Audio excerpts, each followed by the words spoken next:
All right, so now we've started with the real stuff, right? I'm sure you felt the temperature change, the climate changed from summer to winter very abruptly with Immanuel Kant, right? He's a big shift from what we've been reading so far.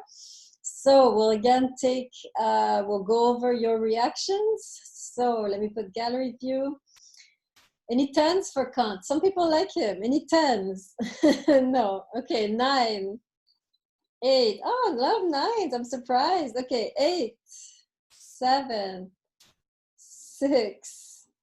Okay, Wu has a 9. Okay, 5, 4. Oh, here come the haters. 3, 2, 1. Uh-oh, Morissette has a 2. All right, let's start with the haters. That would be Morissette, Hakimian, Tamam, I think. Go ahead, share with us. I just struggled to understand him and follow him. Like, I felt like I understood certain points and then I lost him, and then I understood again and then I lost him again. So the whole thing was just, and I kept trying to reread and I still didn't understand. It was just a lot. Okay, remember, never try to understand.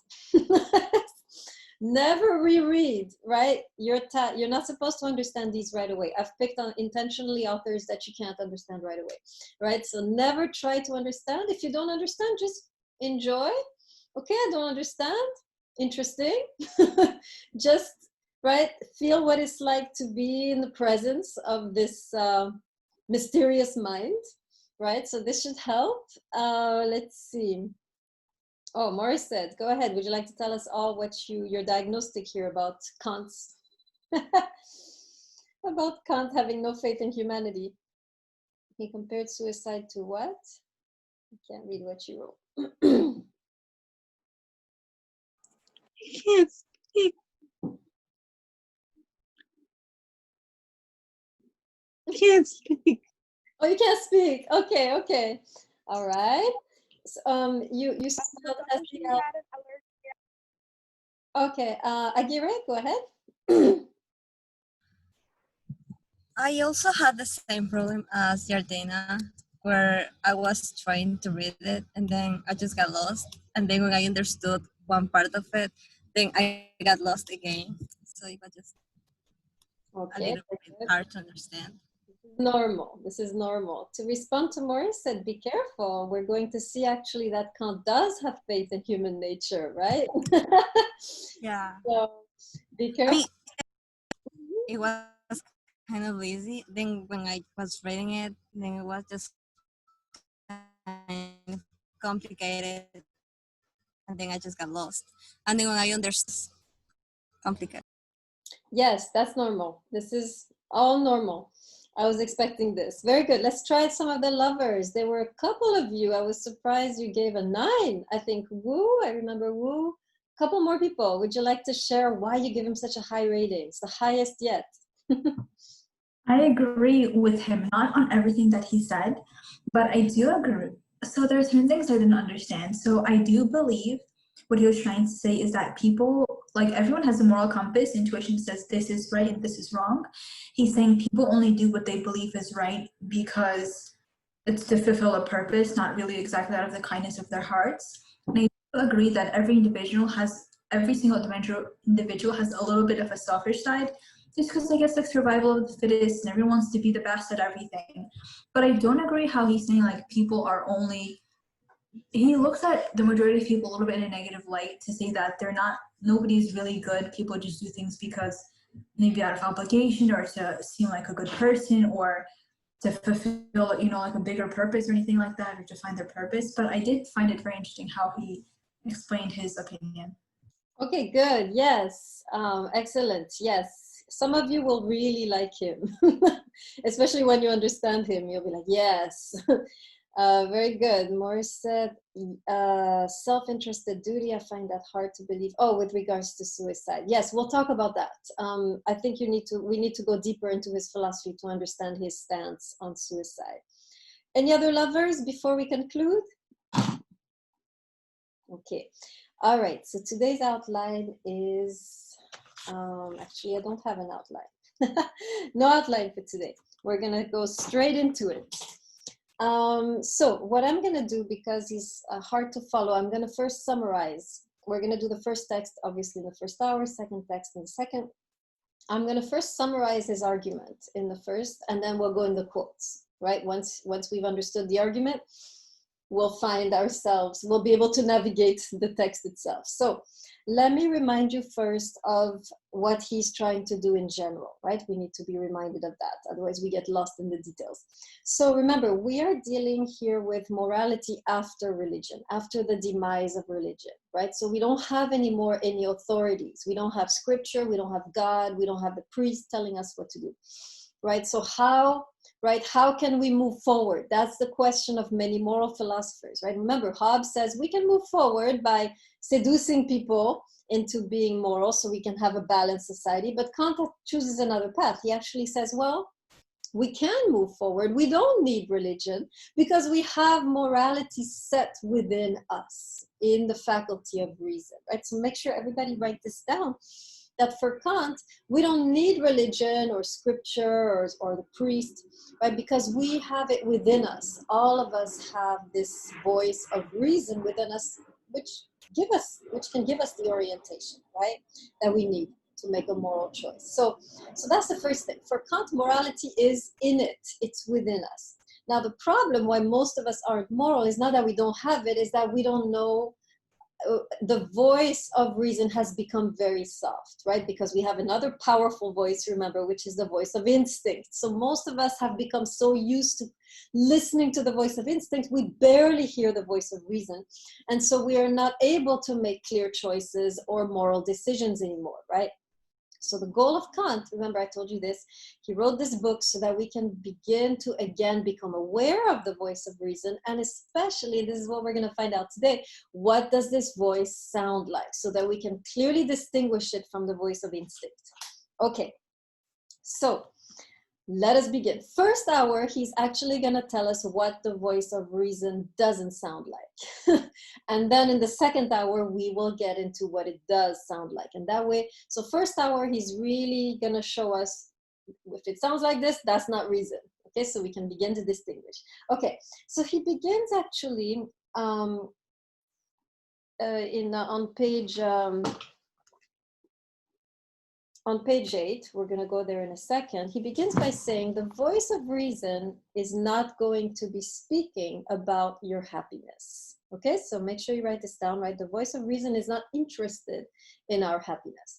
Now, of course, he has to make an argument for this, right? He has to show us that this is the case. And he actually makes an interesting argument from the way human nature is built. So he makes an argument from human nature, right? So he basically analyzes human nature and from there determines, right, that we were made for more than happiness. That's the whole argument in this first section, right? Let me say it again. He's going to analyze human nature, and he's going to analyze the different parts of our nature. And from there, he will conclude that we were made for more than happiness. There is more than happiness in our destiny. We should be thinking beyond it's not only our happiness that matters. Okay, so here's the argument. He says this, well, we were made with two parts, reason and instincts, very clear. You constantly have these two voices, right, chit-chatting against each other, right? Now, and I'll give you an example of this in a second, of the way that these two voices fight, right? But first of all, he says, we have these two voices, and he says, if we were made for just happiness, then nature should have just created us with instinct. That would have been enough. Because with instinct, we have all the tools to be able to be happy. In fact, the more instinctual you are, the better you are at figuring out your happiness, right? So if we were made for just happiness, we would have just been made with instinct, like your pet, your dog, your cat. Clearly we're made just for happiness, right? And so they're just given instinct, because instinct is very good at figuring out what is the thing to do to be happy, right? But then he says, but we were made also with reason, which tells me that there is something else going on here, which is not just our happiness. Why? Because reason systematically goes against your happiness. So there's something in us which is striving, therefore, says Kant, to go beyond happiness. Am I clear on this first point? Let me see your hands. Right? Let me say it again, just in case some of you missed it, right? We're made with reason and instinct. And he says, if we were made just for happiness, then we should have been made just with instinct. But the fact that we were given reason shows me, he says, that we were made for something more, because reason is constantly pushing us beyond our happiness. Let me make sure all of you are muted. Right? Our reason is constantly pushing us beyond our happiness towards something else. And so he says, clearly we were made, therefore, for something more, right? So that's the argument, right? So let's read in the text now, and you'll see pretty much what I just told you. All right, go to page 8, 1, 2, third paragraph, where it says, in the natural constitution. Put your hand if you find it. Third paragraph, in the natural constitution. Okay, so I'm going to start reading. So he says this, in the natural constitution of an organized being, so in the way we were made, right? One suitably adapted to the purpose of life. Let us take as a principle that in such a being, no organ is to be found for any end unless it be the most fit and the best adapted for that end. In other words, we were made in such a way that every single organ that we have has a purpose, right? There is no organ that is pointless. And please don't bring in the appendix right now, okay? We're not gonna debate on the appendix, okay? But, right, your eyes, the purpose, there's a purpose. If you have a mouth, there's a purpose. Hands, there's a purpose. So he's saying, right, we need to take as a given that every organ has a use, right? So he starts there. Now he continues. Now, he says, if that being's preservation, welfare, or in a word, its happiness, were the real end of nature in the case of a being having reason and will, then nature would have hit upon a very poor arrangement in having the reason of the creature carry out this purpose. So he's saying here, if the goal of the human being was happiness, and yet we were made with reason, then that's a really terrible workmanship on the part of nature, right? If we were made for happiness and here we are with reason, then it's a bad arrangement. This is not gonna bring us, right? Our reason is constantly fighting against our instinct, right? So it's a bad arrangement, right? So, and that's why he says, ultimately, right, we must have been made for something more. He says this here on page 9, second paragraph. Let me make sure all of you are there. Reason, however, if you're there, put your hand. Second paragraph, page 9, reason, however. Okay, so he says this. Reason, however, is not competent enough to guide the will and the satisfaction of our needs, right? He's elaborating. Reason is not good at finding happiness, right? So why would nature give us reason if our only goal was to be happy, right? Because reason sucks at this, right? To this end, he says, would an implanted natural instinct have led much more certainly? In other words, if we had just been created with instinct, it would have been perfect. We would have been happy. It would have worked out. So the fact that we have reason tells Kant, right, that there's something more going on than just mere self-preservation or happiness, right? Now he says this, but inasmuch as reason has been imparted to us, its true function must be to produce a will which is not merely good as a means to some further end, but is good in itself. In other words, for him, reason is not about just happiness, right? It's good for some further end, but reason is seeking out the good. Remember I told you about happiness versus the good, right? Okay.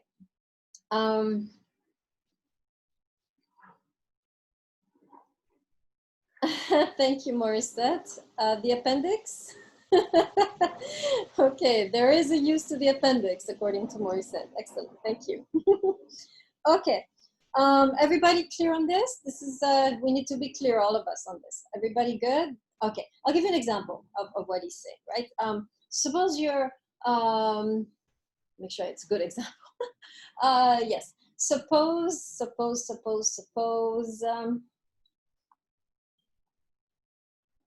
I always give the wrong example on this one, and then now I have to come up with a new example. Yeah, okay. Suppose you have a test the next day, right? You're studying like crazy, and your little sister, who's always getting into trouble and who's a brat, right? Again, got into trouble at the other end of the city, right? And you have to pick her up, which means you can't study for your test, right? Now, what would reason tell you to do? What would instinct tell you to do? I think I got into a pickle with this one. I Let me. think reason would tell you to go pick her up because, you know, she needs someone to pick her up, but your instinct would be like, oh, she's so annoying, I'm gonna not go on purpose to just study. Okay, very good. Yes, Kanai, is it the same thing? I think it's the reverse. Explain. I think it would be the reverse because instinct would say that, okay, she's too far away and in need of help to get back home. Or reason would be like, okay, she got herself in that situation, so she needs to deal with it. Okay, be careful. You're going with the traditional definition of reason and instinct. The Right? reason here is finding the good, right? So Yes. the good thing to do would be to Yes. pick her up and be nice. So you're going with the basic, like traditional view of instinct, like, you know, instinctually, she's my sister, I need to help her, but reason is like reasoning with the mind. It's not that, right? Neither. Instinct is not like about family. Instinct is just interested in you. In Kant's definition of instinct, right? Instinct is only about my happiness. So it's not about family ties, blood ties, you know, protecting. And reason is not a mental thing, like where you're thinking, yeah, I should study for my test because X, Y, Z, right? Reason is about the right thing to do, right? Does that make sense, number 3? Yeah. Okay, very good. There's a couple other, reason, go-getter instinct, she needed a day in the jail.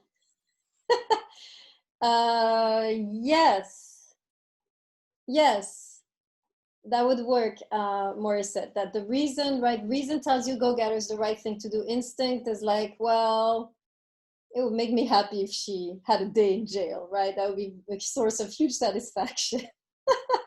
But it's ambiguous. We'll have to go deeper, right? But you're seeing already how there is, I should have given you an easier example, right? But you're seeing how these voices are in conflict, right?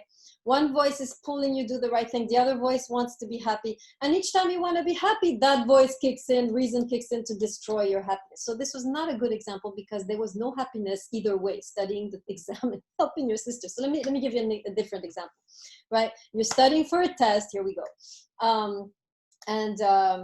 You have to do this test, and in the middle of your studies, your roommate comes in and she's like, there's this party, we have to go, and so's gonna be there, and you know you want to meet him, right? And now you're torn between, all right, what's your reason gonna say, what's your instinct gonna say?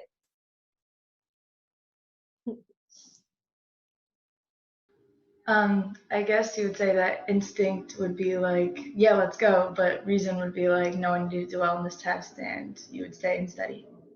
Okay. Right, if you are stuck to the Yes. reason. Right, so on a superficial level, you're seeing the dilemma. Now, when we go deeper, you'll see that it was still instinct that was guiding your staying home to study the test. Why? Oh, because it wasn't for a good necessary, like to help anyone. It's just for yourself to do well on the test. It's still about happiness. I want to do well on the test, so I'm happy. So you see, we have situations where it sounds like reason, but actually it's still instinct, right? Lo, go ahead. So there's times where it's not a question of instinct and reason, it's a question of instinct and instinct, basically. Yep. Where you're figuring out what is the happiest thing I can do.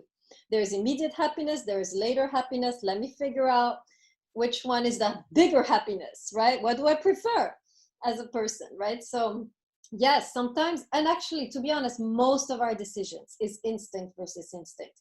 Who should I marry?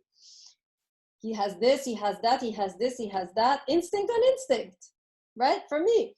What career should I pick? Doctor, lawyer, right? These are the careers of Queen students, 2 options, right? So again, it's 2 instincts. Would I be happier? Sometimes it's the right thing to do for your family, right? Sometimes it's a difference like that, but most choices in life, which friend should I be with? Which movie should I watch, right? It's instinct versus instinct. Very rarely do you really have a true moral dilemma.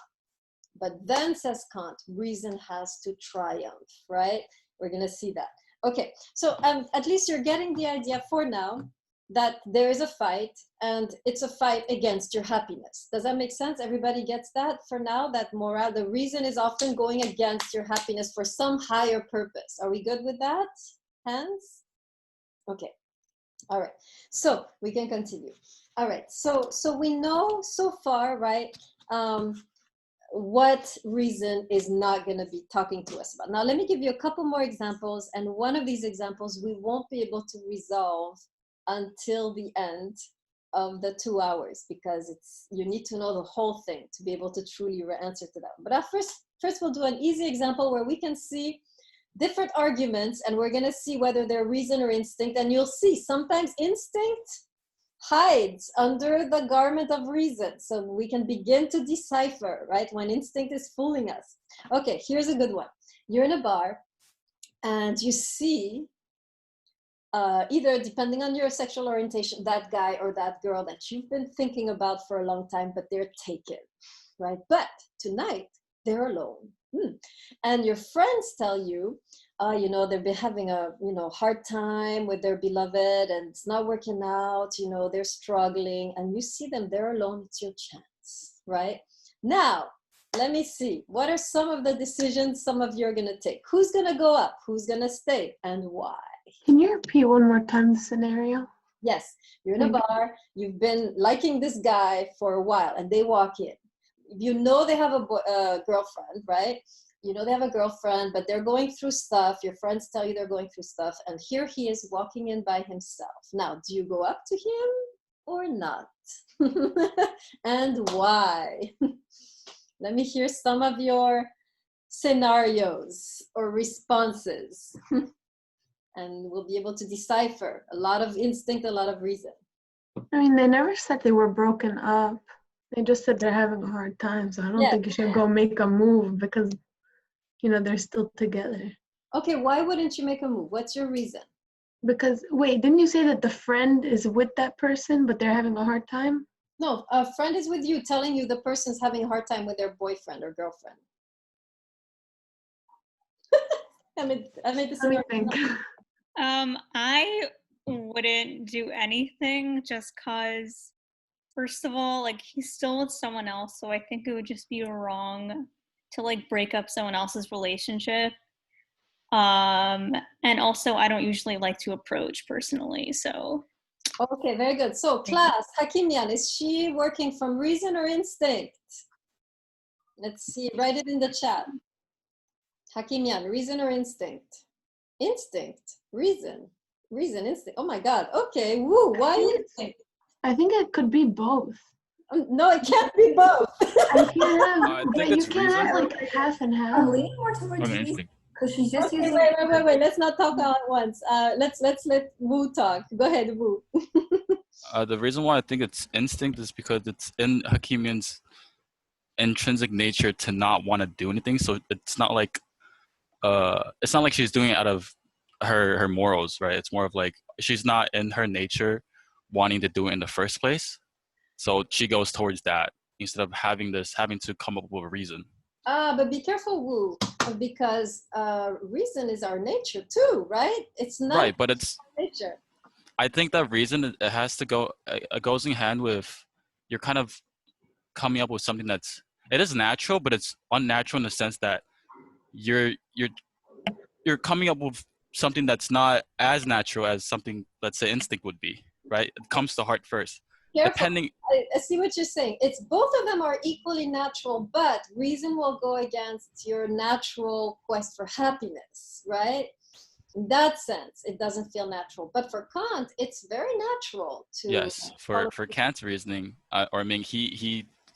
his understanding of reasoning is you have to have reasoning, and that's the potential that we can go towards. If we just have instinct, we'd just be like animals, right? But in this sense, I'd still think it's instinct for Hakimian because I guess I can't really specifically say why. I just feel like it's instinct, because it's an argument. You can't. Yeah. The thing is, it's. I would have to I think it's too much to be able to say because I don't know her as a person, but from how she's saying it, right, what she's alluding, it seems to be instinct because that's her natural nature, right? Or I don't know, Ooh, it doesn't work, that argument, because reason is natural too for Kant. It's not like Hobbes, right? Yes. You're like Hobbes, oh, she's supposed to be a wolf, and so this is not natural, which she's right. But no, it's very natural. The only thing that's difficult in the moral deliberation is that it goes against happiness, but it can still feel very natural to the person to do that. And Hakimian seems to be a natural. Does that make sense, Wu? Yeah, I think I know what you're saying. Okay. Let's see. There was reason. Okay, Dali, tell us, what is your argument for reason? So like working with Kant's definitions, I said reason because she's doing the right thing by not like inserting herself into their relationship while they're still like together. It's like morally incorrect in this instance. She's not thinking of her happiness at all. She's just thinking, that's not right. I'm not that person. I'm not doing it, right? Excellent. Yeah. Okay, so and let's see, is it be instinct too? Because what if the girlfriend comes in and they fight? Yes, so there's other arguments. So Sumaya, this is the person. So some of you didn't say this yet, but in other classes, I had some people who didn't go up because they were worried they would get in trouble with the boyfriend or the girlfriend, right? So it just depends on their mindset, on what they're thinking at that moment. It could be either so exactly. So that person now who doesn't go up because they're worried of the consequences, instinct or reason? Instinct. I think instinct, definitely. Because they're worried if they would get caught doing it, and they're caring about their own. It's all about protection of the self, not about doing what's good. Yes, exactly, right? Excellent. So it's instinct, right? Now, notice both of them do the same thing. They don't get up. And yet one of them is moral and another one is immoral. So you see how for Kant, morality is not about your actions. Make sure you write this down, right? This is the lesson. Morality is not about your actions, it's about your intentions, right? Are you in it for yourself or are you in it for the right thing? So you see how it can look moral what you're doing, but deep down is not, right? Like those companies, you know, who are giving a lot of money to humanitarian projects, but why are they doing it? Anybody know? Because they want their name on like a plaque or something. Yes, exactly. And for Kant, therefore, it's not moral what they're doing. It's pure instinct. They're still in the instinct level, right? Can you repeat what you said, though? You said that morality is not about what, but it's about reason? Yes, it's not about your actions, not about what you do. It's about your intentions, right? What is your motivation? Is your motivation you, or is your motivation the right thing? If your motivation, you're not doing it because it's the right thing to do, you're doing a moral action. If you're not getting up because you're afraid of the consequences, you still a selfish bastard, even though you're still doing the right thing in a way, right? But in your heart, you're not doing it for moral reasons, right? So does that answer your questions or your comments, Sumaya? Good. All right. Now, here's the other scenario you guys will not figure out until we get to the end of the 2 hours. So check this out. I want to see how many of you are Kantians and how many of you are not in the class. And I'm going to find out right now. So you have, let's take another test, big test. Now, this is the final, okay? And there were no other tests. If you fail this final, you fail the class, okay? Now, the teacher is a complete bastard. They won't let you. If you miss the test, it's over for you. Now, if you fail this class, you lose your scholarship, the Excelsior, right? Gone, right? So this is the scenario, okay? So very important test. You cannot miss this test.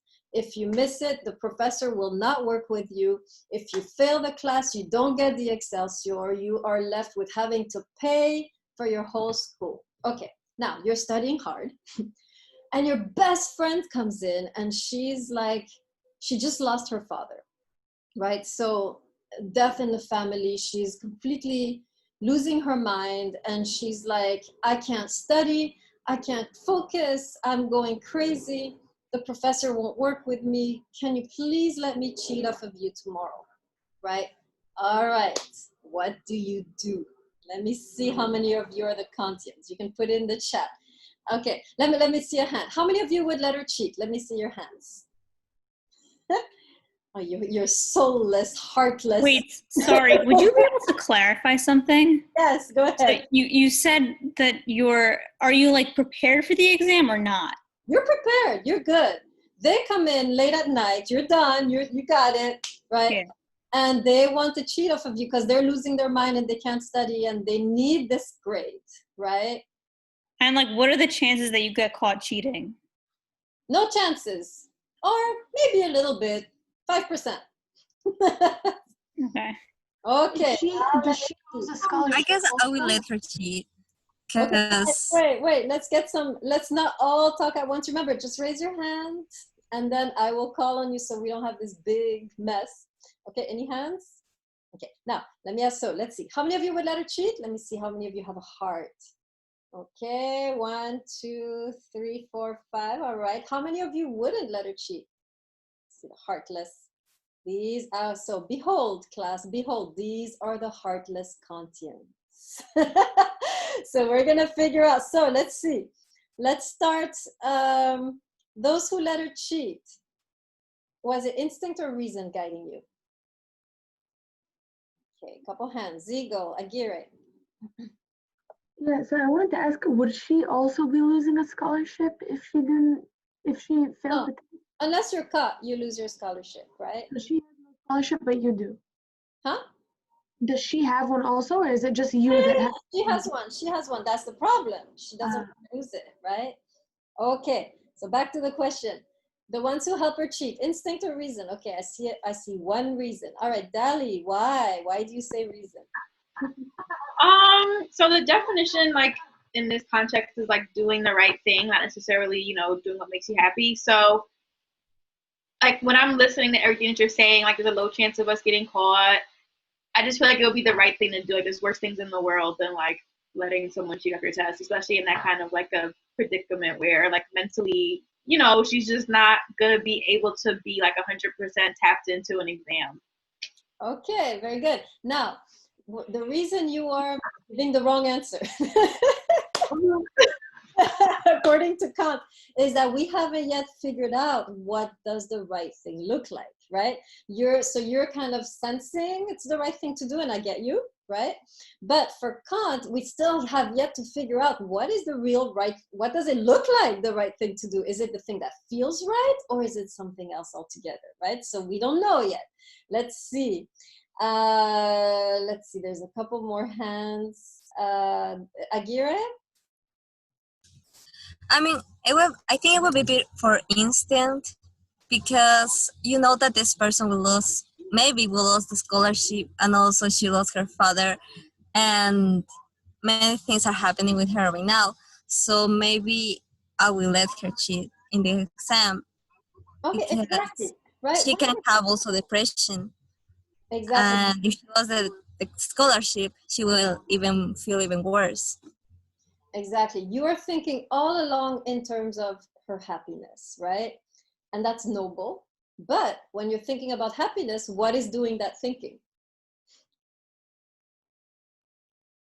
What part of you is always thinking about happiness? Even the happiness of others is instinct. It's the instinct. So you can see how it's not yet the right thing to do, because you're still thinking, oh, she wouldn't be happy. She'll lose the scholarship. How dreadful. She's going to be so miserable. I can't let this happen. So instinct is really guiding the whole situation there still. You're not thinking of your own happiness in this scenario. I don't think either one of these could make you happy. And if you could be happy, it would be the one that's helping your friend cheat, because you're helping her out and you're happy that she's happy. Okay, good. You see, we're seeing a lot of confusion, right? This is because we haven't done the second half yet, right?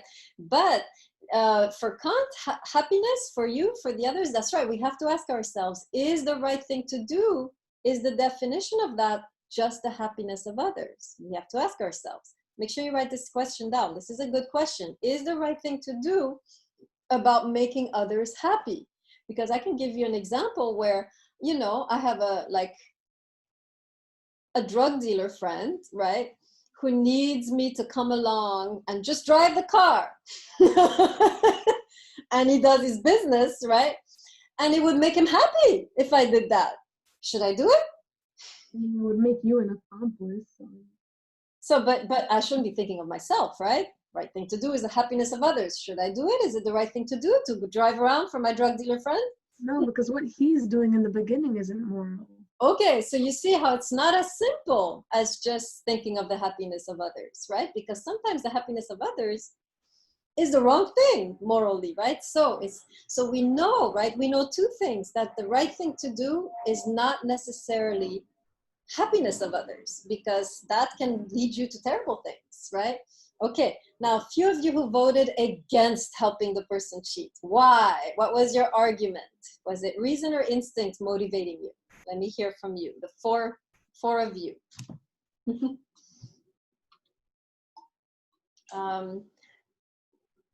Agira, were you one of those? No, the thing is that I raised my hand before and then I forgot to just, yeah, I'm so sorry. Where are my 4 Kantians? Pistone, I know you were there. And Reich, I remember you. You had that face. Let me hear from you. What was your argument in your head for being so heartless? My argument was more like, I think I was acting out of instinct because I was worried about getting caught for both me and the friend. Because if we were to get caught, then we would be in a worse position than we were originally. Okay. Versus if you cheat, maybe you pass. But if you get caught cheating, not only do you fail, you have worse outcome following that. All right, reason or instinct? Class? Is he Instinct. Okay, so he's a fake Kantian, right? We thought he was a Kantian, but no. 3, you think it's reason? Morris said reason. Am I up to date here? It's instinct, guys. He's thinking of the happiness. What if we get caught? The consequences. What if we get caught? Then I'm gonna lose my scholarship. We're gonna be so miserable. That's happiness, right? Let's see. Am I clear? Morris said 3. 3. Yeah. We good? Okay, Morris said. We good? Where are you, Morris said? Where's Morris said? Okay, yes, now, Reich, what was your reason? I don't know, it felt more like reason. It just feels like it's wrong, even though it's sad. I just think like you're choosing that friend over other people who are trying to do the honest thing. All right, behold, class, the only Kantian among us, right? Reich, congratulations. Okay, so we'll go deeper, right? Because some of us are still confused, right? We're like, what? That feels so heartless. How can it be right? And what about this? We need to wait for the second hour, right? To get into the, what does the right thing to do really look like? Okay, before we go to the second hour, quick paragraph on love. Finally, Kant does have a few things to say about love. Go to page 12. Professor, before you move on, so I was going to say that it was wrong to do because I always tend to look at the end result. It may make instant gratification now, but like in the long run, she would look at this and realize it was the wrong thing to do and feel bad about herself. So if we correct it now, there wouldn't be like an extensive long run or regretfulness later. So what do you mean correct it now? Does that mean you don't help her cheat? Right, so you don't help her cheat now, and because if you did, she would regret it later. Okay, so it would make her unhappy later. Is that what you're saying? Right.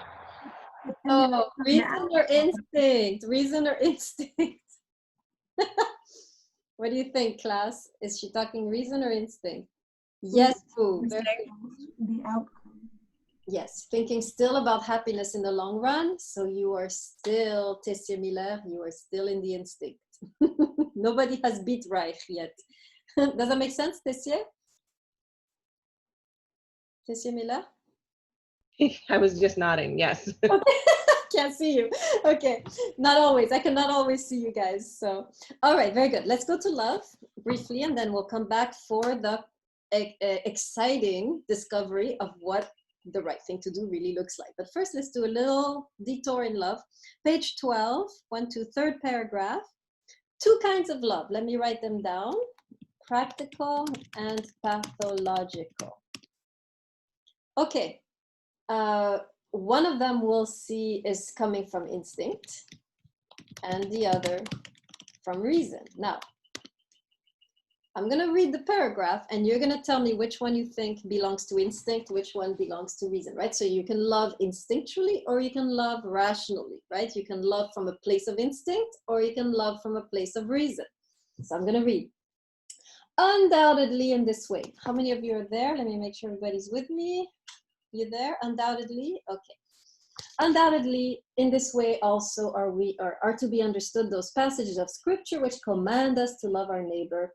For love as an inclination cannot be commanded, but beneficence is another word for love, from duty when no inclination impels us, and even when a natural, unconquerable aversion opposes such beneficence, is practical, not pathological love.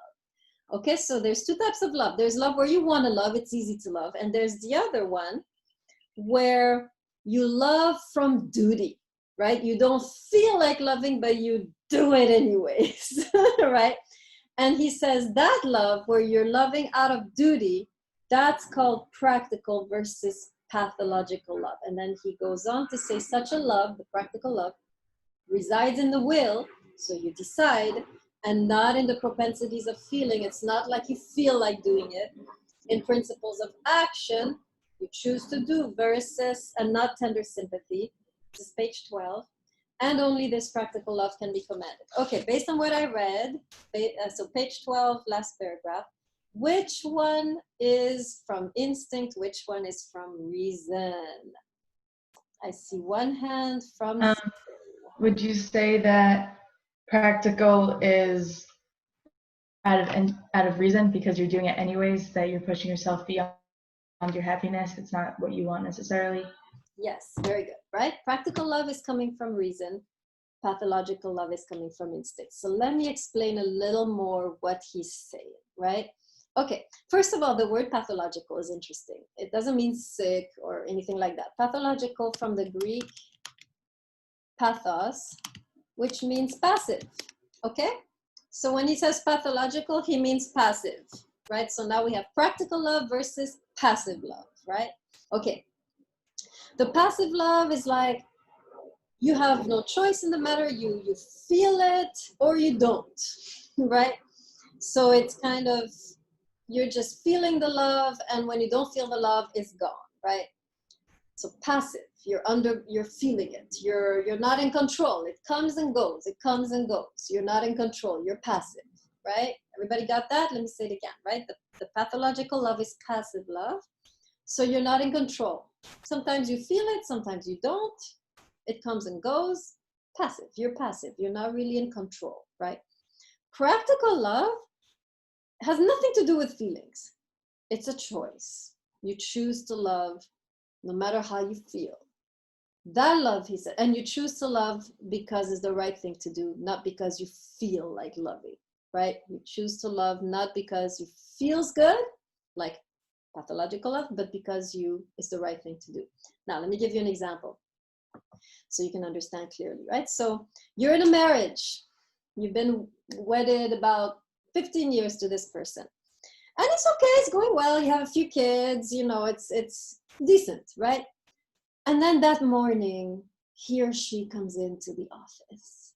And you know that they're the one. They walk by and you're like, where have you been all my life? You feel an immediate attraction. Chemistry is exploding. And you realize, damn, I made a mistake.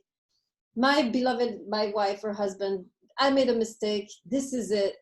And now you are caught between two voices, right? All right. What is instinct going to say? What is reason going to say? I think reason is like you would stay with your family, even though, okay, she's the one and whatever, but you have to think of your children and you have to think of your wife and the divorce and the whole, like everything that, like not to think of yourself in that matter, but to think of everything that you've made with your wife and like the whole life that you've made with them. And then like you'd just be throwing that all away for this person. Okay, now this argument that you've built all this and now you're throwing it away, is that a rational or an instinctual argument? Well, I have, so like, if it's instinct, you're thinking, okay, about, I don't mean to say it when you're thinking about happiness, but I mean to say it, let's say, like, to think of your children. Like, okay, you just found this person, but now you have these kids, and it's not to make you happy, it's to make them happy. Okay, And I know that also happiness doesn't always mean instinct and reason, but in this case, that's okay, better. That sounds a little more rational. Okay, there's a couple more hands. Lo and then Ziegel. I think that also, like, I agree with what was said before. I think that it's more of like a reason to stay with like your husband because like it's someone you're choosing. Also, you're choosing to love. Like you're saying, like maybe not at this moment. Like maybe like we don't have the best relationship, but I'm like actively choosing right now to stay. Why are you staying? Because you know the person. Like I don't know, but it's still your choice. You're Okay. still. Wait, because you know the person. Is that reason or instinct? It might not be instinct. You don't know for sure if it's going to give you like the most happiness. Obviously, you're put like the way you phrase the question, the scenario, it's saying that this other person is going to give you an immense amount of happiness. Like this is the person you're supposed to be with. So clearly, the other option will give you less happiness. So no matter what, you're choosing to stay in the option that will give you less happiness. Okay, all right, good. Ziegel. Yeah, so I just wanted to make sure the pathological love is the one that it's not, it's like forced upon you. No, pathological love, you feel it. Is the person walking in the office. You fall in love with them. You have no choice, no control. Right? But he says in the thing that there's one love that it's like you feel like forced to love, you're not doing it by choice, and then the other is by choice. Right? Yes, I see what you're saying. So the passive, yes, is the one where you don't have a choice. It's not that you're forced, is that it just comes to you. It comes to you. You fall in it, right? You fall in it. You fall in love, right? That's pathological. And the other one where you choose to love because the right thing to do, that's practical, right? Very good. Okay, now here is the trick question. Okay, you guys are good. You got it, I think, right? The difference between, and Kant obviously would say, well, you need to follow the highest part of yourself in this decision, right? The whatever your reason is prescribing, you should follow. And so again, right, Kant is not making moral judgments. He's not saying, yeah, the Bible says you shall not commit adultery, right? Kant is saying, you know yourself is the wrong thing to do, right? Whatever your reason is telling you, that's what you follow. And this is a question of being faithful, not to some scripture, but faithful to yourself, right? And I need to emphasize this, right? Kant is not making any moral judgments. You are, right? Okay, so now here's a trick question. Which one of these two loves is freer? Which one is truly free? Pathological or practical love? What do you think? Okay, Reich, go ahead. I think the one that you do it out of like obligation is more freedom, because the other one you're just like following your desires or like your natural instincts, and the other one you have more control over yourself. Okay, very good. Hakimian, you said the opposite. So does Ziegel. Go ahead, Hakimian. I think the love that you would have to choose is less freeing because I hadn't really thought of that so well. I actually disagree. No, I think what Reich was saying is more spot on. Very good, very good. I still have three. Go ahead, three, and then I gear it.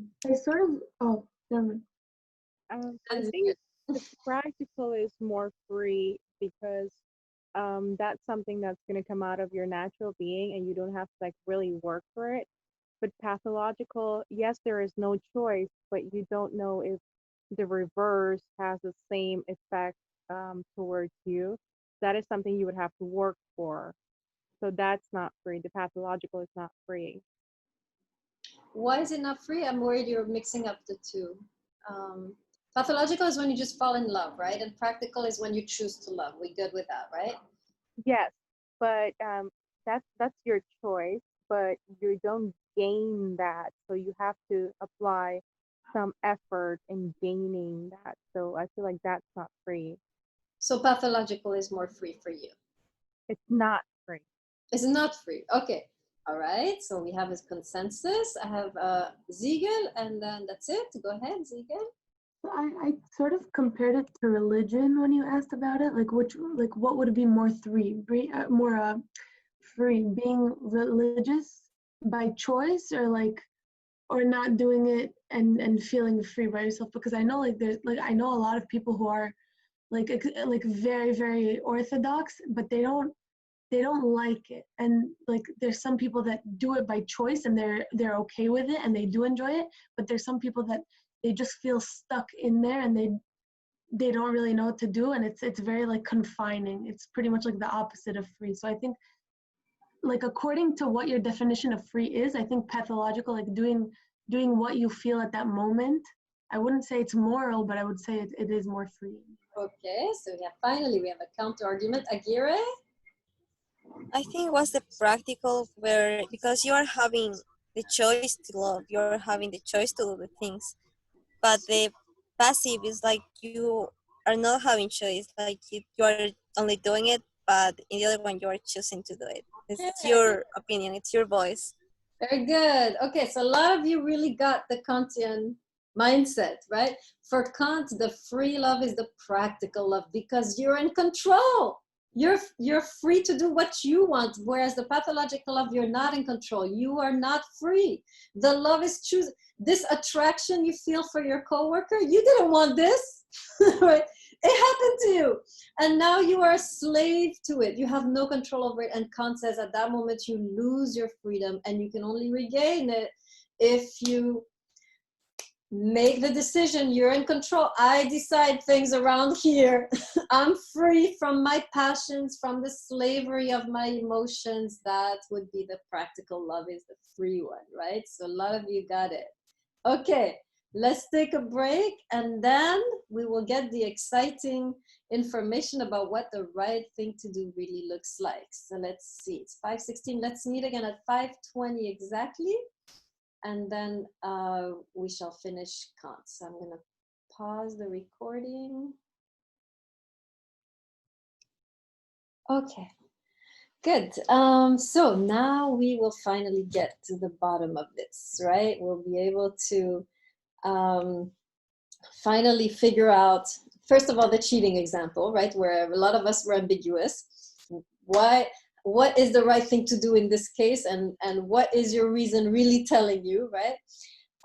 And then, right, so once we figure that out, you can be proud you have figured out Kant completely, right? But for that, we need to understand not just what instinct is telling us or what reason is not telling us, but we need to know what does this right thing to do really look like, right? Otherwise, we'll continue to mix up, right, the two. So let's go to page 34. Okay.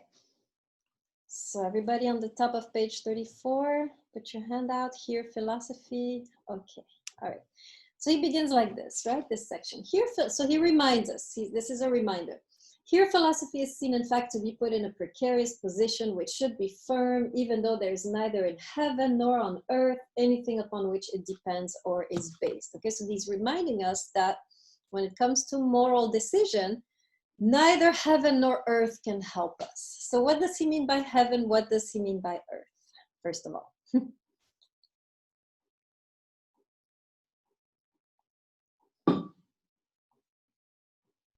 Maybe heaven is earth, and I mean, sorry, maybe heaven is God, and then earth is like other people that can help you. Like God can't help you in your head, and other people can't help you, like give you advice or anything, because ultimately the choice is up to you. Okay, good, close. Yes, I thought I saw another hand here. There was one hand low. Was it a hand from you? Yeah, I agree. I was going to say that, like, ultimately it's dependent on the person, and therefore no one can tell you what is instinct and what for you and what's reason for you. Okay, very good. You guys are really getting the Kantian atmosphere, right? So neither heaven, meaning neither religion, scripture, the priest, outside authority, right? Nor earth, meaning society, the rules and regulations of society. They don't know either, right? For Kant, it's you know deep within yourself. This is actually very interesting what he's saying, because what he's saying is that society sometimes doesn't know what you know, right? And sometimes your moral law will bring you against society, right?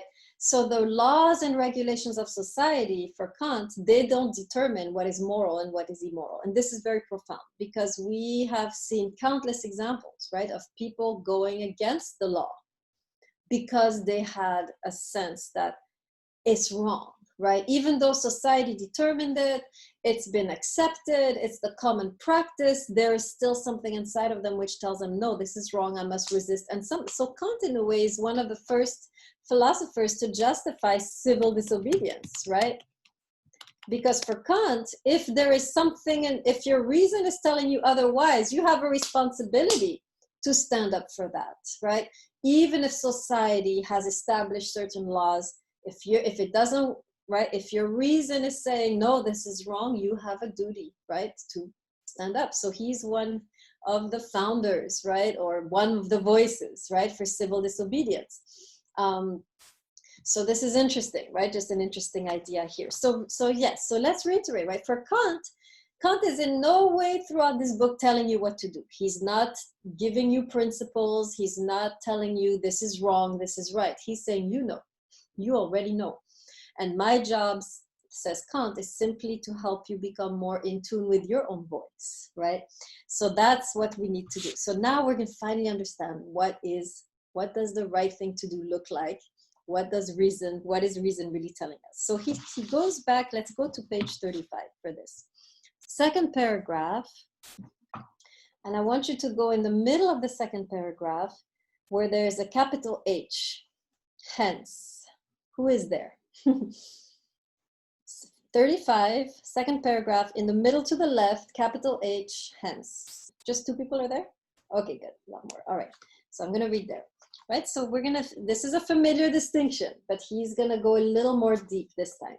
Hence, there arises the distinction between subjective ends, which rest on incentives, and objective ends, which depend on motives valid for every rational being. Okay, so let's analyze this. So there's two ends, subjective ends, and subjective ends depend on incentives. So we'll have to explain all of this, right? And then objective ends, they depend on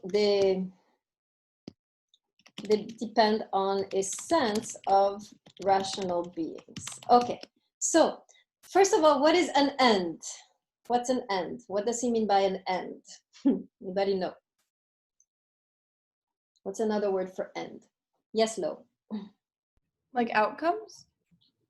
Yes, goal, right? So there's subjective goal, right? You can translate like this, subjective goal, objective goal. So in other words, what he's saying is when you are in a moral dilemma, there are two paths. You can take the one where you're thinking of subjective goal, or the path where you're thinking of objective goal. Okay, so we don't know yet which one is reason and instinct. We have to go deeper, right? So the subjective goal, he explains, depends on incentives. Okay, so depends on incentives. What's an incentive? Sort of like a reward, like what would it do for me kind of thing. Exactly, right? Very good Hakimian instinct, right? So we see right away, subjective ends depend on incentives, meaning subjective ends, I am thinking of what this will bring me. Then I make the decision. Okay, so you're torn about a situation. First direction you can take is subjective end, with a subjective end in mind, with a subjective goal in mind, subjective, right? And you're thinking about the incentive for you, the good for you, right? So clearly this first direction, right, is instinct. Very good, right? Okay, so now the second one. Okay, so this we knew already, right? We know all this, right? And so this first, so let me regroup it, right? Subjective ends means incentives, means good for me, means instinct. Okay, we good? That's the first one That one we know already, we've studied it. Now, let's go deeper with the objective ends, right? Now, here he's saying depends on motives valid for every, in other words, when you're thinking of an objective end, you are thinking about how your action will affect rational beings. Okay, so you're thinking of the effect of your action on rational beings. Okay, so now we have to think about what does this mean, right? In other words, when you're about to take the other path, you have in mind, not the incentives, you have in mind the rational being. Okay, so in order to go deeper, now we're going deeper into what it means. What is reason saying, right? By the way, we can already know right from there that objective ends, right, has to do with reason and has to do with good in itself, right? The good, the highest good, the right thing to do. We don't know yet what that is, right? Can you explain what you mean by effect of your action on rational beings? I'm getting there. Okay, so we have to understand, first of all, to understand this complicated sentence, we have to understand what is a rational being. So you are basically thinking, first path, you're thinking me. Second path, you're thinking rational being. Okay, these are the two things you're thinking about. Now, so now we have to go deeper and ask ourselves, what is a rational being? Okay, so he gives a definition, right? Go to the last paragraph. He actually gives a definition of the rational being. Everybody there in the last paragraph? Now I say that man, put your hand out. Okay, all right, so I'm gonna read it. Now we have a definition of the rational being, and this definition will guide, this is what reason is saying. This is what the direction that reason is pointing to, right? Rational being. So imagine this, right? You're standing there and you have two bubbles in your head. First bubble, me. Second bubble, rational being. Are we good? Make sure you understood this. Are we all good? That's where you are. You have two bubbles. First one, there's just me in the bubble. And second one, there's rational being. So that's, right? And instinct is thinking me. Reason is thinking rational being. We good so far? Everybody gets me so far? Hands? Okay. All right. Now, what is a rational being? So he says this, now I say, last paragraph on 35, now I say that man, and in general every rational being, exists, now here's the key, underline this, he exists as an end in himself and not merely as a means to be arbitrarily used by this or that will. Okay, what does this sentence mean? Anybody can give me the definition of a rational being? In other words, how is a rational being different from my pencil? What's the definition he gives?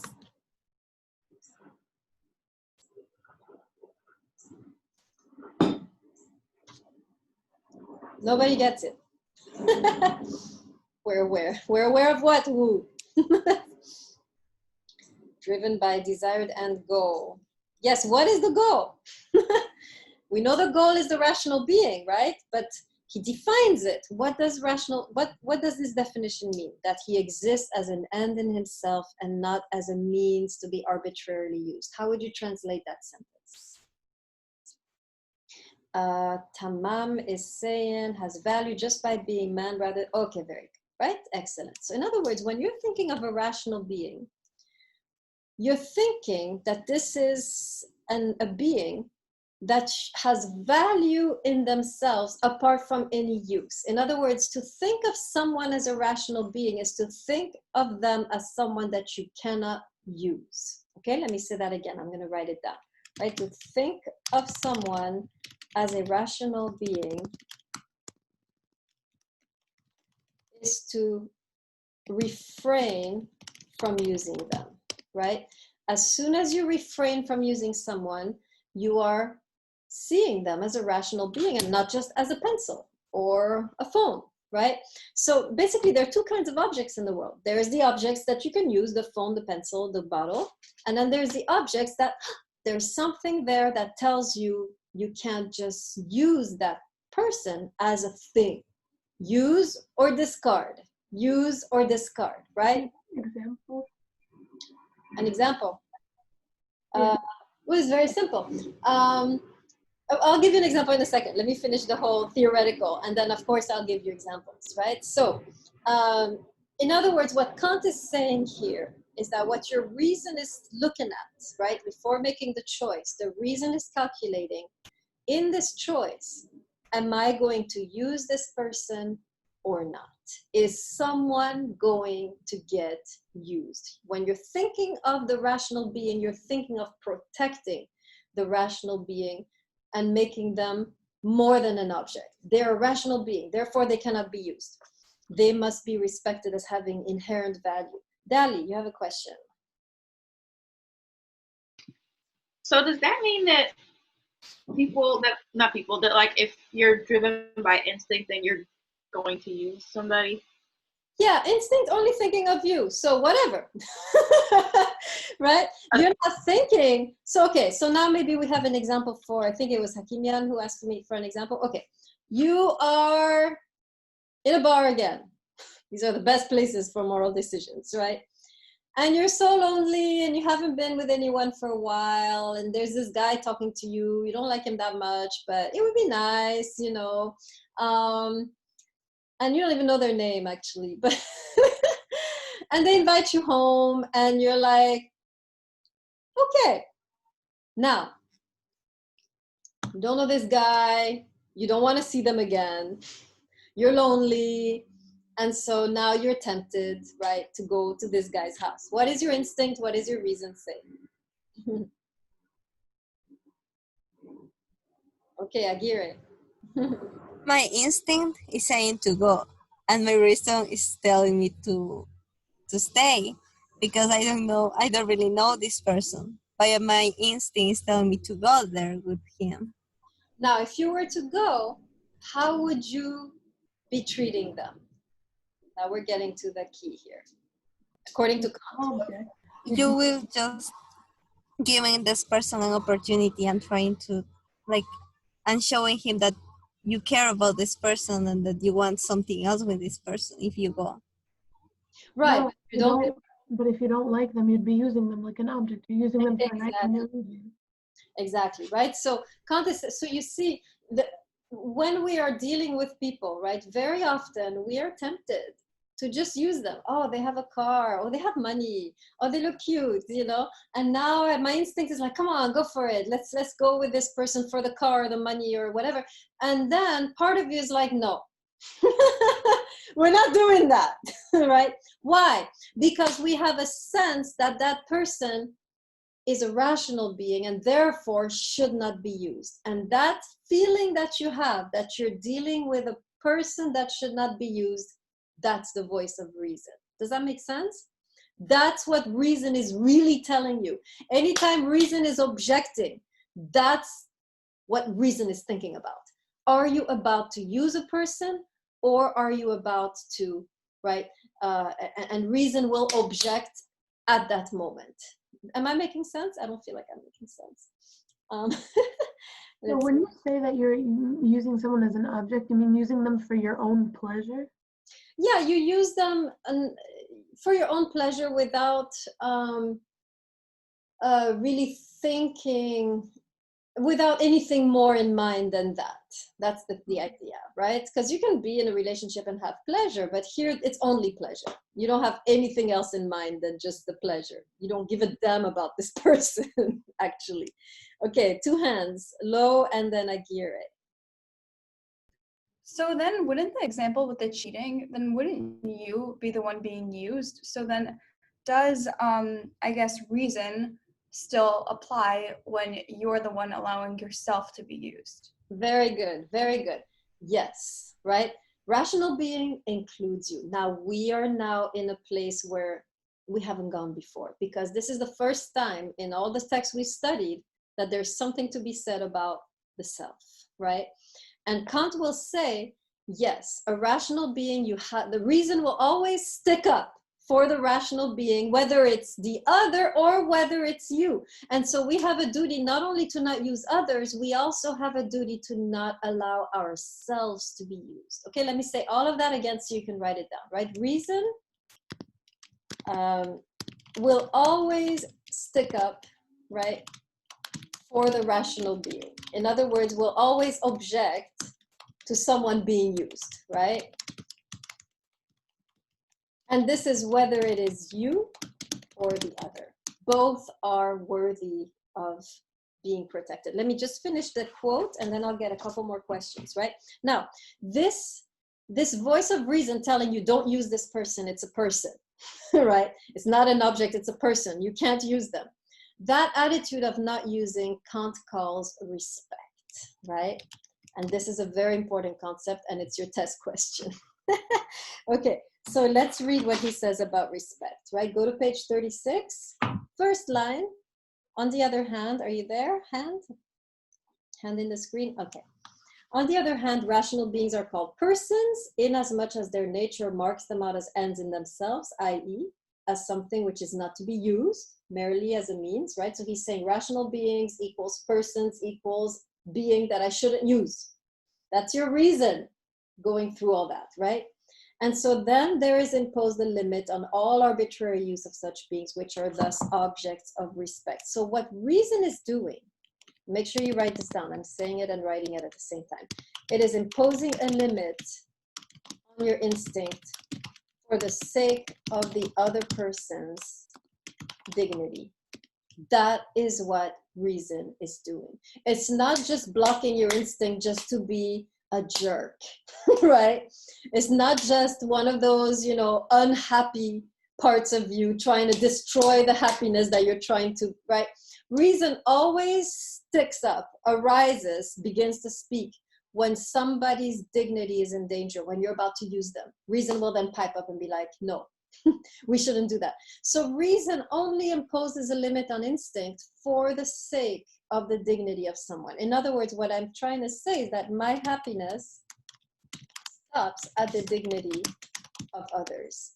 As soon as their dignity, right, meaning their personhood, right, their value as rational beings, as soon as that is jeopardized by my instinct, which wants to grab everything for itself, right? As soon as reason senses that another human being is about to be used, whether it's them or me, it will pipe up and be like, no, here is the limit. You can eat everything, take everything, have everything you want, but when it comes to a rational being, there's a limit, right? You can't just take them, right? They are their own person, right? And at that moment, when you abstain, when you choose to take a step back, that's respect, right? When you tell yourself, I'm not going to use this person, I'm going to take a step back, you are respecting them. So reason, the only thing it's telling you is be careful. You're about to disrespect them or let someone disrespect you. That's what the voice of reason sounds like. That's what is the right thing to do. And it does go against everybody's happiness at times. It goes against sometimes the other person's happiness because you're like, I'm not going to let you use me. Yeah, you're unhappy now, but dignity, right? Or it goes against your happiness because you can't use that person now. Does that make sense? So happiness, whether it's your happiness or the happiness of the other person, does not come into account when it comes to reason. Reason is always going to object when someone is about to be used. Am I clear? Clear? Hands? Okay, now I can take your questions. Now we have a little more information. Any questions? Put your, you can raise your hand virtually or put it in the chat. No questions. Aguirre, I was waiting for you. Go ahead. I mean, how about if, for example, you like this person, but you are just using them because it's only like an excuse for you to be with this person? It's like you're using them, or it's just like, I don't know, it's just being rational or it's not. So what's your question, Aguirre? So is that part about, for example, are you using this person if you're doing it for that reason because you like this person, but you are just also, let's say he has a car, but I need this person to drive me to somewhere where I want to go. But it's only also an excuse for me to be with this person as well. That's different, right? Using someone is where you don't see anything of value of that person except the fact they have a car. The rest, you don't care about them at all. But you're saying you kind of like this person, so you're going to ask for a ride so you can be with the person. That's not using them. On the contrary, you're interested in them. And you're using the car. You're using the car as a pretext to be with them. So you're using the car. That's fine. You can use the car. So you're good, Aguirre. Okay, so it's like you're not using the person. It's you are using the person when you are not having. I mean, when you are just getting something from them, but they are not getting anything from you at all. Or that could be still okay, but it's more like you don't give a damn about them except for the fact they have a car. Like you don't like them, you don't have anything in common with them, you don't even want to be their friend, but you're forcing yourself to be their friend so you can have the car, right? So when you have you don't see any value in the person except their car, then you're really using them. But if you see value in the person and they happen to have a car, then you're kind of in between. Right? Yeah, I got you. Thank you. Number 3, go ahead.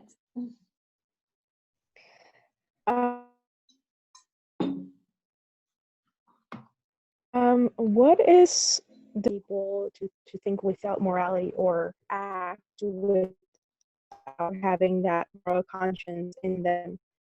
Like, for example, a drug dealer slaughtering an infant or a child just for the sake of money or whatever. Like, what causes a person to do that? Is it like a psychological wiring or something else, environmental stimulus? Yeah, so Kant does think that everyone has the voice of reason, but a lot of us, we have forgotten that voice. And it can be the environment, it can even be like how you were raised, it can be instinct, like you have such a sense of insecurity that your instinct got really big so you could survive. So now the voice of your instinct is huge because you were born in such insecurity, right? So your instinct kicked in really hard and now you can barely hear your reason, right? So everyone has it, says Kant, but some of us have, because of our life circumstances, we develop a big instinct to survive, right? And to take care of ourselves. And now we can't even hear the voice of reason anymore. Does that help? Number 3? Yes, it does very much. Thank you. Okay, Reich, go ahead. Reich? Hi. I understand what he's saying, that your personal like happiness or instincts stops at the dignity of others, but does he bring up like, what if the question is, I can't think of an example, but like if it's your dignity or the dignity of others, if one wins? Yes, this is the problem with Kant, is that you can't use Kant for 20th century moral dilemmas, because you get to the Nazi era, right? Few hundred years after Kant, and you have a woman told to choose between which of her children will be shot, right? And now what do, right? You have people knocking on your door asking you, where are the Jews in your house? Do you lie? Right? So Kant doesn't apply to those. I don't think you have the resources to. He doesn't touch upon it, like in.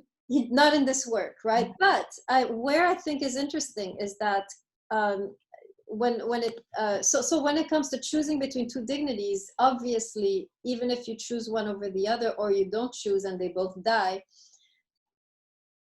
you don't choose happiness, and that's the point, is what he's saying. Yeah, so he's difficult to apply in extreme situations where you're dealing with two dignities, right? One situation is the one of self-defense, which is interesting when you apply Kant. You learn something interesting. So many people would think that self-defense is justified, right?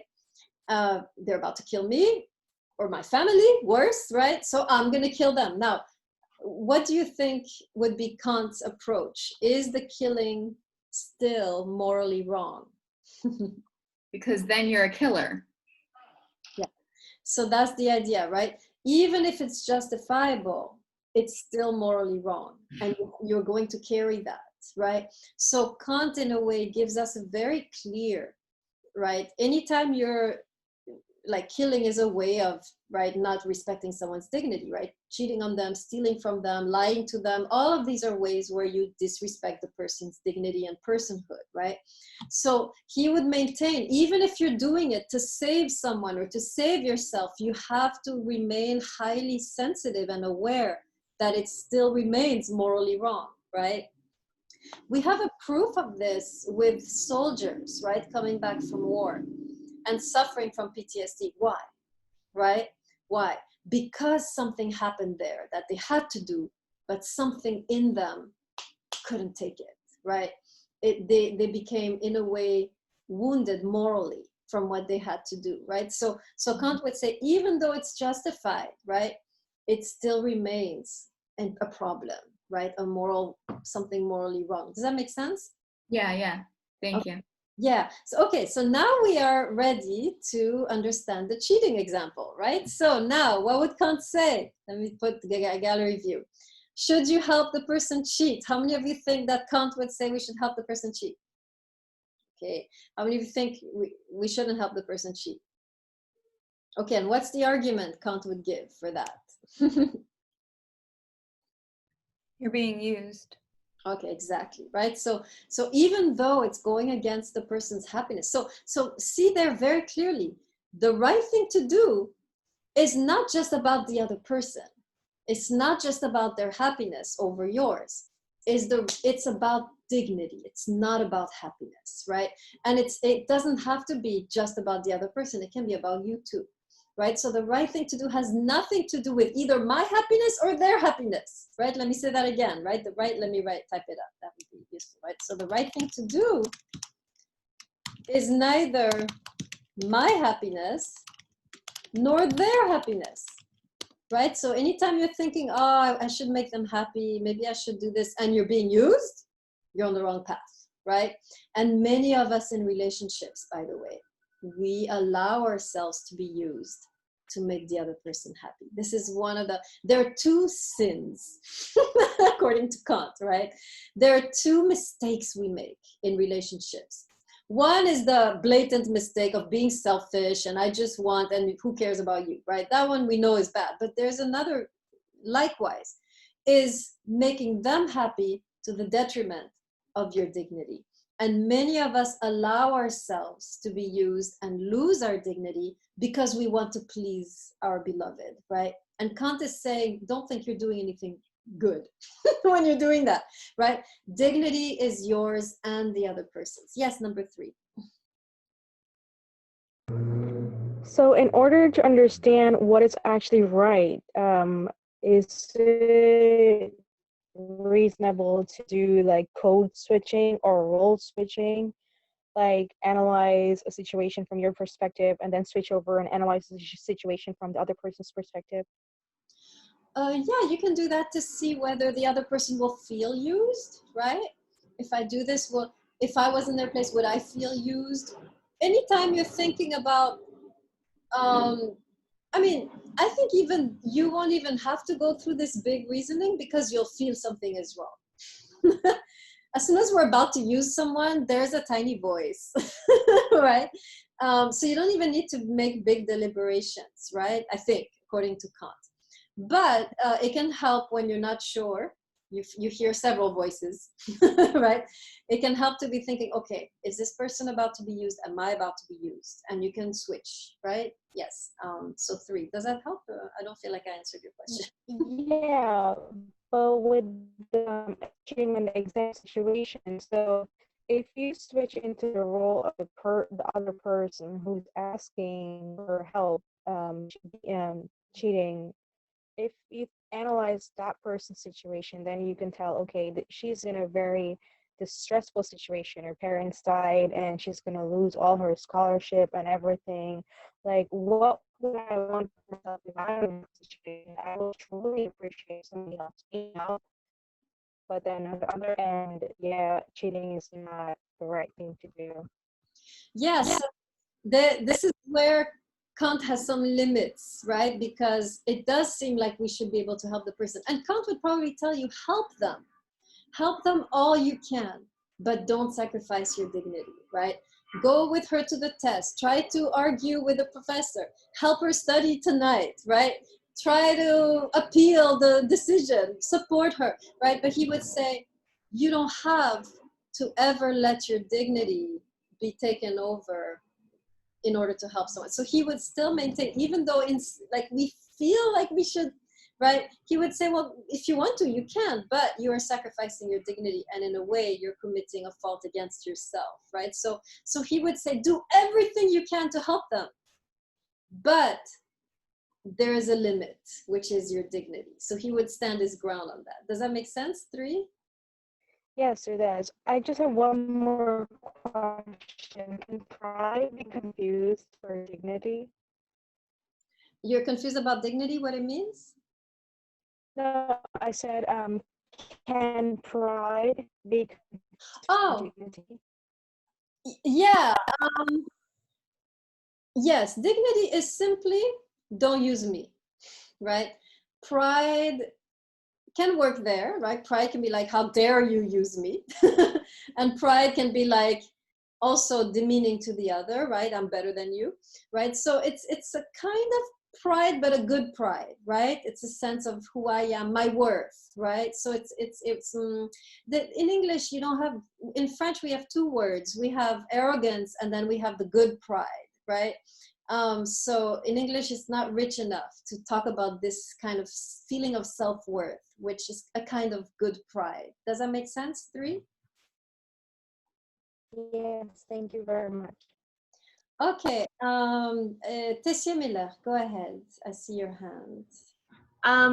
It goes back to the comment I made earlier about that if she would possibly, with the cheating, if she would possibly feel resentment for, allowing someone to help her cheat on the test. I think I was trying to say that in that position, would you first evaluate that person's dignity or self-respect in themselves to allow that to happen?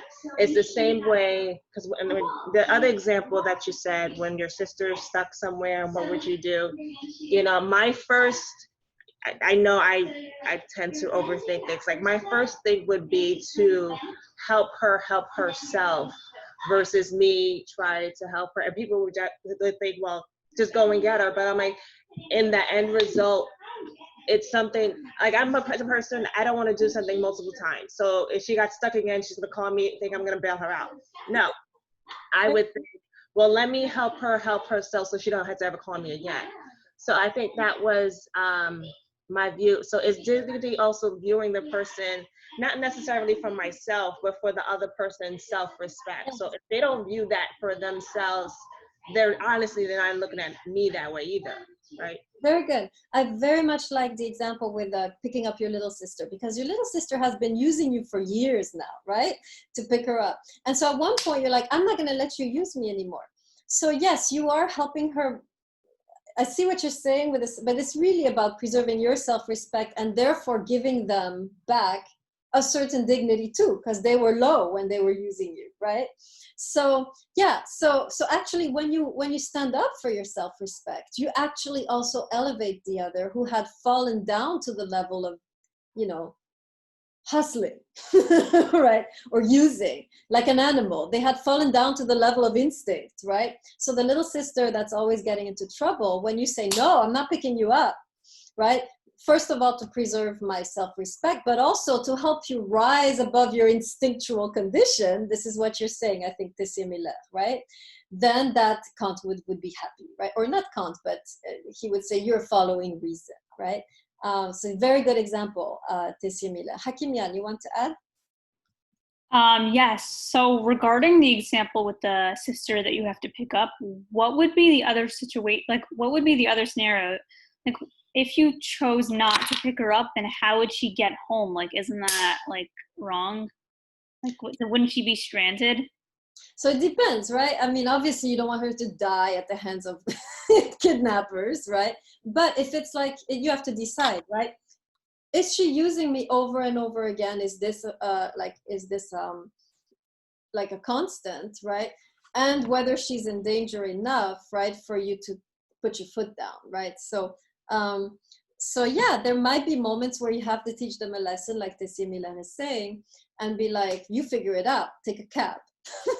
You know, I'm not bailing you out this time, right? Because Wait, I just want to correct that. It's not like I'm gonna say, find yourself. My instinct would be to get on the phone. Okay, so where are you? You're by this train station, and help them figure it out themselves. I think I don't know, in society today, people are really enabled about how things, and I see it from generation to generation. When your parents would be like, well, figure out your homework. Now you're like, okay, let's get a tutor, let's put you here, let's do this.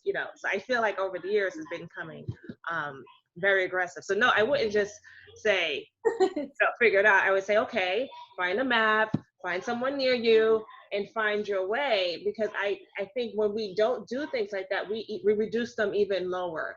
Okay, very good. Thank you. Good clarification, right? You don't want them to bring them down. Yeah, you want to still respect them as a valuable human being and not discard them, right?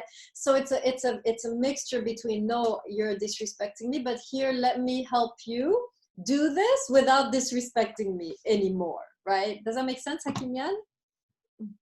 Yeah, I see that, yeah. Okay, good. This is good. Good discussion. All right. Any other questions before we conclude with Kant? Hakimian, is that still a new question? Oh, no, sorry. Very good. All right, very good. Let me stop the recording.